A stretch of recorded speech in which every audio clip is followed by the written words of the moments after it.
sports I was interested in as a child was football, only football, but I had a lot of fights on the football pitch, so fighting seemed like the perfect fit.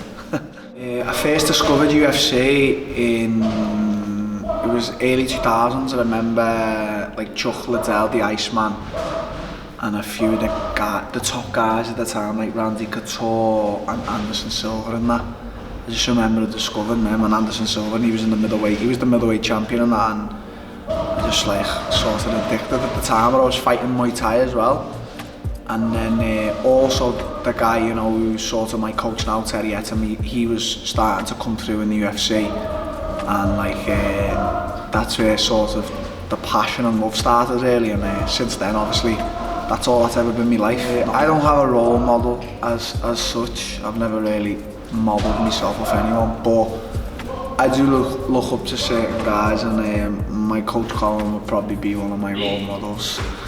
For fun, when I'm not training, I'll probably fight on the street. I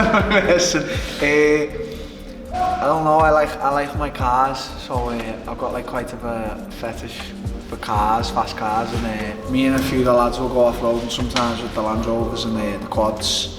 But right now, my biggest hobby is probably my car fetish. I just love all these new cars that are being brought out. Like, I know, obviously, in fighting, everyone says is like 90% mental and 10% physical, and I've always been a true big believer in that. So like, I'm not really one to meditate or stuff like that, but I like something sacred for me is like when I'm home or stuff like that, I don't like to think about the gym or anything. I like to just completely take it from my mind. The only time is when I'm watching fight videos just purely for the love. I don't really study my opponents and that, but you know, nowadays with like the way social media and everything is, it's quite easy to get drawn into like people who are saying negative comments and nasty things about yourself, which is, you could be like 100% safe and someone would still probably say a nasty comment about yourself. So you do have to block a lot of it out, but you have to take it on board as well, I think, and just like accept anything, accept all the positive and accept all the negative. And that's helped me quite a lot since, you know, my rise to the top in the UFC and before and after and whatnot, you know what I mean? I'd probably be if I wasn't fighting in the cage, I'd probably be a bin man, wouldn't I, John? A bin man? If I wasn't fighting in the cage, I'd be no good. I wouldn't be up to no good. I'd probably, I was having a conversation with my pal the other day, and I was talking about callings in life, and I think fighting definitely was my calling. But let's just say that, you know, my dad didn't take me to the gym all them years ago. You know, it's tough to say because football's a tough one to get to the top in, and you know, in Liverpool they do say there's not a lot of opportunity, and you know, I wasn't the best behaved kid in school. I wasn't like a nasty or bad kid. I just wasn't really interested or attentive at the time, and so, you know, I haven't really got an answer for that. I don't want to say the cliche answer that most fighters say as well. They say like, oh, I would have ended up in jail because, you know, I don't know. I would have been on a good path. I feel like I've got a good head and I'm smart enough and, you know, quite wise enough to know that, you know, I would have been on another good path. I don't train on Sundays, rest day Sunday, so obviously that's the start of the week. Everyone thinks it's a Monday, but Monday morning, 10 o'clock-ish, you know, Team Carbon, either grappling or wrestling rounds or whatever, and then, you know, throughout the day, rest, a bit of lunch, and then I'll train again in the night, late at night sometimes. Maybe 3 to 4 runs, so I'll start my first run on the Monday. Tuesday's a sparring day, so spar in the morning, and in the afternoon I'll do my strength work, which I've just implemented into my game. Wednesday's sort of similar to Monday, and Thursday's sort of similar to Tuesday, and then Friday's a hard grappling session in the morning, and I do my sprints at night, and then Saturday, it just depends how the week's been. If it's been tough or whatever, it's just like either strength or maybe a long, relaxed run. And then obviously like implement it with some steam and sauna stuff and some ice baths. And then obviously Sunday's just like a day of like everyone, you know, binge out a bit, have some nice food and just chill. a lot really, so that's sort of like a general boring week of a fighter. Everyone thinks it's so exciting, but it is quite exciting in my world. The big thing on the market now is obviously a lot of people are taking CBD. Cannalogica, the best.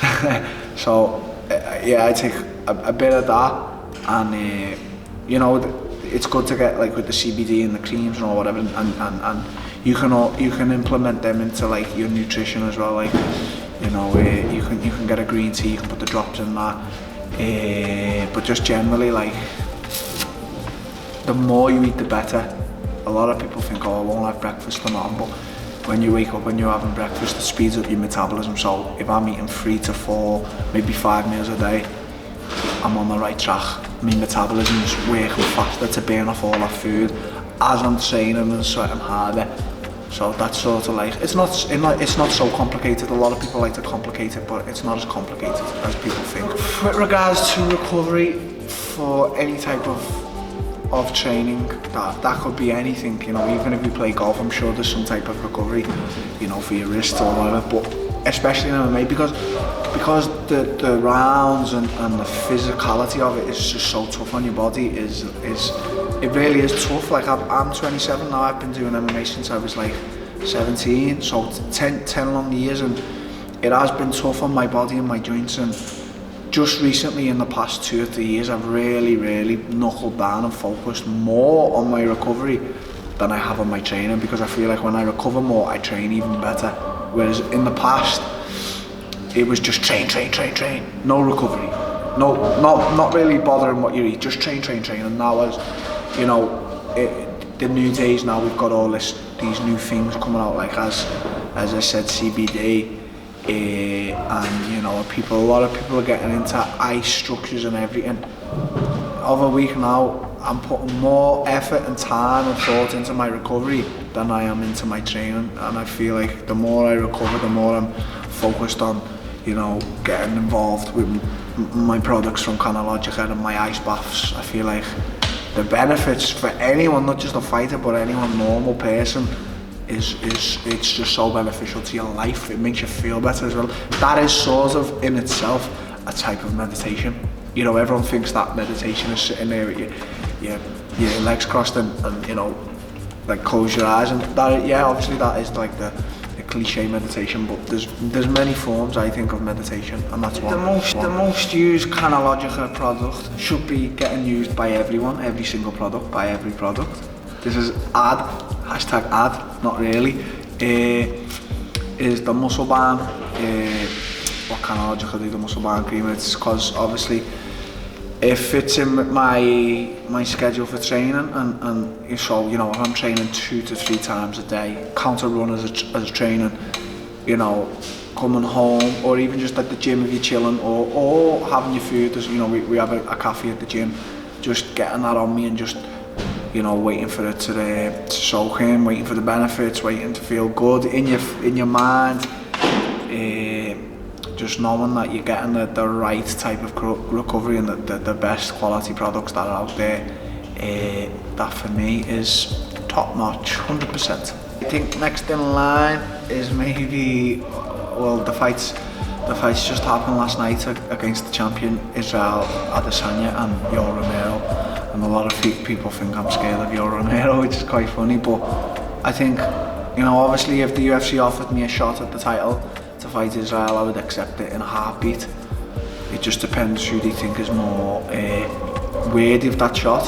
You know, I feel like I'm up there in the pickings, but you know, if they offer me Yoel or maybe Jared Cannonier when he's fit and healthy, or Robert Whittaker when he's fit and healthy again to fight in the coming months, the next month, 2 months, I'm more than ready. And there's a show in Dublin in August, UFC Dublin, so I'm more than ready to be the main event there as well.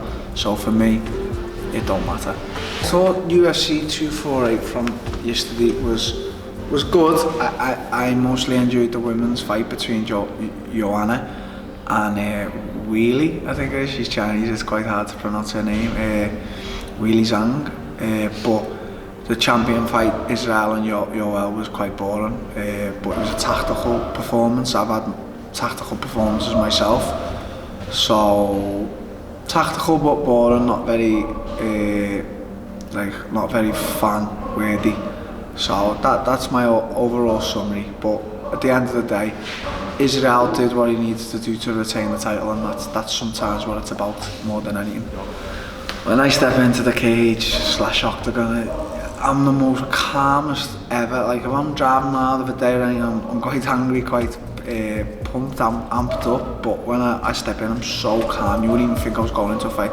But at the same time, nervous and quite scared, and a lot of things rolled in. I'm very confident human being, very confident fighter. So, you know, I'm stepping into that octagon, I'm very confident, but also at the same time I am very scared, very nervous, butterflies in my belly. But, you know, as soon as the ref, you know, drops his hand and we're ready to go and fight, you know, it sort of becomes like normality. The sweat's dripping, I'm feeling quite good, and, you know, I'm just ready to win, to die, to put on a show for the fans. That's exactly what I want to do. In my career, I think my biggest achievement up to date was probably fighting at the Echo Arena against Stephen Wonderboy Thompson and beating him. But I think overall, I wanna be remembered for having fought the best of my time, being a champion in more than one weight, and just being an overall savage. I just want a legacy to be. He was a savage. He was game. He didn't back down, and he was one of the best technically. That's where the true focus lies. If I was in charge of the UFC, I'd probably up the pay a little bit more, give fighters a little bit more money, but I give them a little bit more freedom with regards to like maybe sponsors and stuff like that. But you know, I'm the fighter and the promoter's the promoter, or the owner's the owner for a reason, you know. But I'd probably just up the pay a little bit more. That's probably what every fighter would say, but I think that's important. Maybe up the pay so the fighter's getting a little bit more that he's earned and he's worth. That's all, mate. Sweet, yeah. Yeah, sorry. Good questions, then, mate.